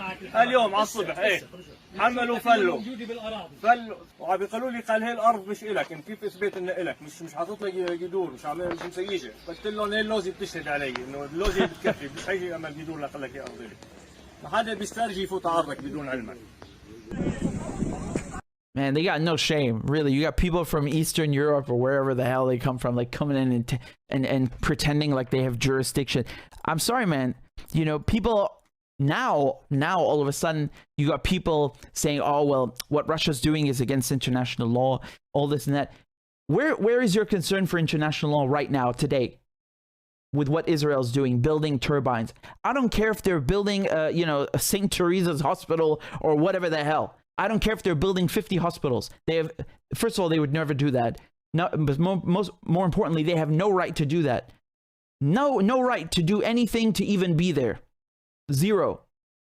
Right? You know, both of my parents, they worked in UN missions and peacekeeping missions. UNIFIL, which is Lebanon, Israel on the border, and also UNDOF, which is the one in Syria. Right? The Israelis don't care. They will bully the residents of who live in these places in South Lebanon, in the Golan Heights.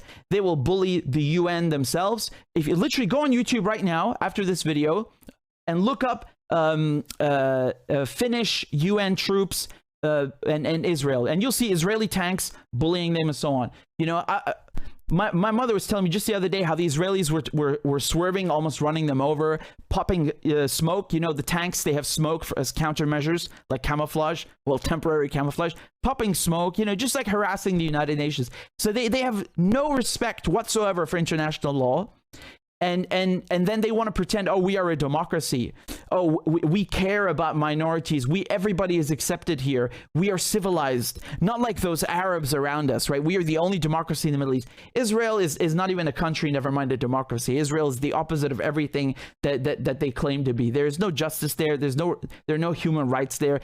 It's a colonial project that started in Europe, that was launched by Europe, and that's what it will always be. Nothing but that. Okay, that's all it'll ever be. They're still occupying the Golan Heights. They refuse to leave, and they're making these people's lives hell. You need to understand that these farmers, this is their livelihood. Okay, they need these lands. The fact that Israel want wind turbines is irrelevant. They can go and stick their wind turbines where the sun don't shine. Go away. Like, you can't just go and build something on somebody else's land. I don't care how good it is or how clean it is or what kind of energy it is. It's not your land.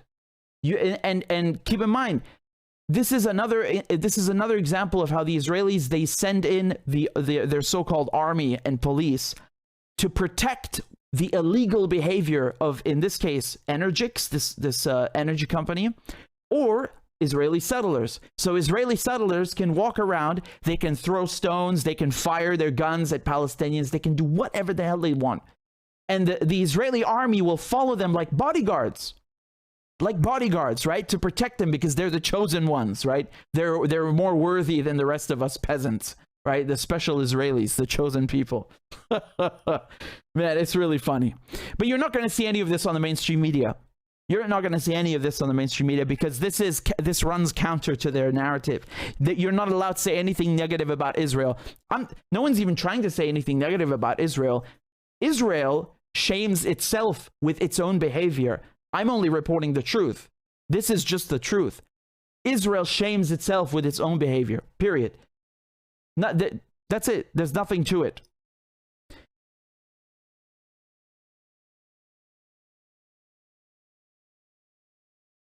People often forget that you know, of course, let me be very clear. The Israeli occupation in Palestine is way worse. That doesn't mean, though, that you should forget about the one in Syria. That doesn't mean you should forget that. Remember, South Lebanon, the Israelis invaded it multiple times, occupied it for decades, you know. They have no respect for anyone, and then they pretend that they're victims. Yeah. You guys are funny. This is all about taking a very important strategic area in Syria, about taking Syria's resources, and you know, basically making sure that Syria can never get back on its feet. and about bullying Syria. That's what it is. And always remember this. I want you to remember this when they tell you, oh, Russia is doing this in Ukraine. How about we deal with the original affronts and original offenses, right? How about we deal with these transgressions and illegal annexations? Why aren't we talking about this? This has been going on for decades. This goes back way further. Where was your concern for this? Zero.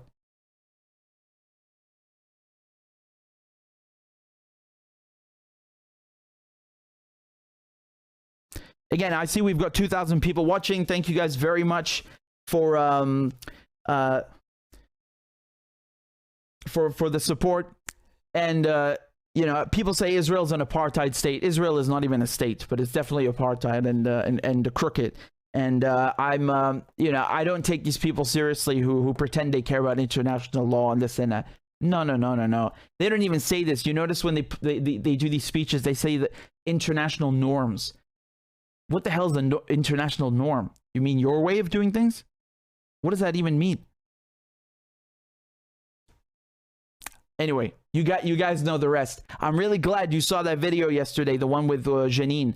Israel got humiliated in Jenin. Game over. You know, they got a good slap in the face, one that's been long overdue.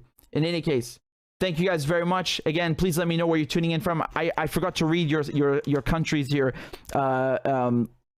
Come on, let's go. Thank you, Catherine. You're very kind. Thank you, Duan, for joining as a member on YouTube. I'm going to play you a crab dance in a second. And Holly says it was deserved. Yeah. Kiara says, did Israelis die in Jenin? The Israelis say no, but I think that's a lie, because if you look at the videos, I mean, anyway, here we go. Greece. We got people watching in Greece, Texas, Switzerland, New York City, South Africa, Ecuador, Philippines, Denmark, Moldova, Russia, Finland, the US Midwest, Algeria, Australia, Argentina, Monterey, California, New York City, Finland. Oh my God. I love you guys. Colombia, Texas, Iran, Belgrade, Chicago, India, Florida, Sweden, Baltimore, Munich, Portugal, New York City. Jesus, I'm so proud of you guys. Really, this is heartwarming. I mean, how can I not be happy with such a diverse community? I love you guys. Look, Pakistan, Somalia, it keeps going. Claudia, I know Claudia is watching. Claudia, she said Los Santos. We got to get the map going. Every time I save somebody's state or country or whatever, I want it to ding and light up. Somebody help me to get this going. All right. DVI says, as I Russian soldier, I thank for the truth, Richard. You're a Russian soldier? Well, in any case, I it's like I said before, I'm not here to, like, you know, the truth speaks for itself, and if we report the truth, people can make up their minds, right, and draw their own conclusions. But and thank you for the kind comment. I appreciate that. But you know, like I said, the truth speaks for itself. If we are talking about Israel's behavior, Israel shames itself. If we talk about NATO, NATO shames itself. I don't need to criticize NATO or say anything bad. I just tell you the truth, and you will know. That's it. So thank you guys very much. Thank you, Duan. Thank you for joining as members, and I will play you a crab dance in a moment. And I also wanted to say thank you to John. John also joined on Patreon just now. We also have Mano, and we also have Zach. You guys rock. Thank you so much. If you guys like my work, you can donate $1 a month or 1 ruble a month. You guys were saying I should do the Trump voice yesterday. You should support my channel at all costs. This is the best channel of them all. Nowhere else will you get this type of analysis. They know, the crooked media. Now, thank you guys very much. All right, I'll leave the link below. It's patreon.com/RichardMedhurst, and I have an amazing t-shirt coming out soon, which you guys are going to love. Thank you very much. Take care. Ma'asalame, and bye-bye, guys. Take care. The war didn't start in February last year. Yeah. The war started in 2014. And since 2014, NATO allies have provided support to Ukraine. NATO was going to shoot Putin in the foot either fucking way. So, you know, he had no choice but to do XYZ, right? Going to Ukraine. Now, I don't know about the annexation, but you understand? Because the other side of the argument is that, you know, if you don't stand up to a bully, and NATO is a bully, they're gonna keep pushing you around and taking more and more and more. And this is gonna, you have to understand, this history begins in 2014, right? Putin did not wake up on February 24th, you know, last year and just fucking randomly decide to invade a country. I mean, I'm not saying that was the best decision, but there is history here, and a very, very big geopolitical battle right in Ukraine, and the Ukrainians are, of course, the ones that suffer the most. You see this often, that you have these like Europeans lecturing Africans. You see the French doing it in Mali, in Chad, in Algeria, you know. Even today, I'm not talking about like back 100 years ago only. Even today, the West is so envious, and they're dying inside at the idea and at the prospect of China coming in and forging nice relations with Africa. Because the European mentality is, we're gonna fuck Africa, we're gonna plunder Africa, we're gonna rape Africa, enslave Africa. The Chinese don't have this sick, disgusting mentality when they deal with other people, and certainly not in Africa. You see? Try going to the UK as an Iraqi or a Syrian.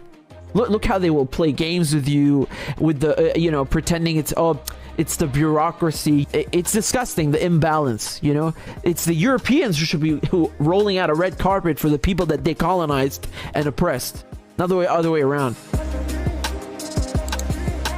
Please ask yourself this question. Be honest with yourself. Clap for that, you stupid bastard. And Corn Pop was a bad dude. And he ran a bunch of bad boys. Listen, fuckhead, you have fucking crossed the line. Claiming I'm the enemy. You got that, you goddamn son of a bitch? I don't give a fuck what you think, bitch. Good morning. Sunday morning. Cut that bitch off. Thank you for Iron Dome, which is a technical marvel. والله انت كلاب بصراحة يعني. ماشي نشتغل عادي. We lied, we cheated, we stole. China. And you ain't black. There's always the macro, and then there's the micro.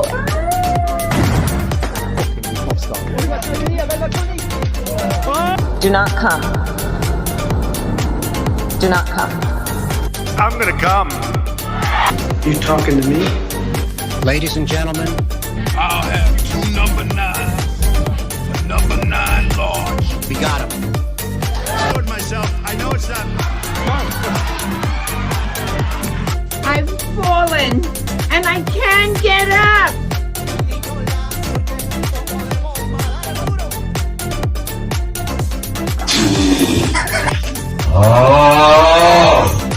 Disgusting!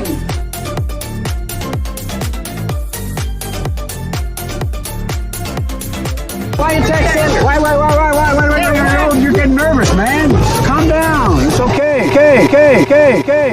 Suck my dick and choke on it. I yield my time. Fuck you.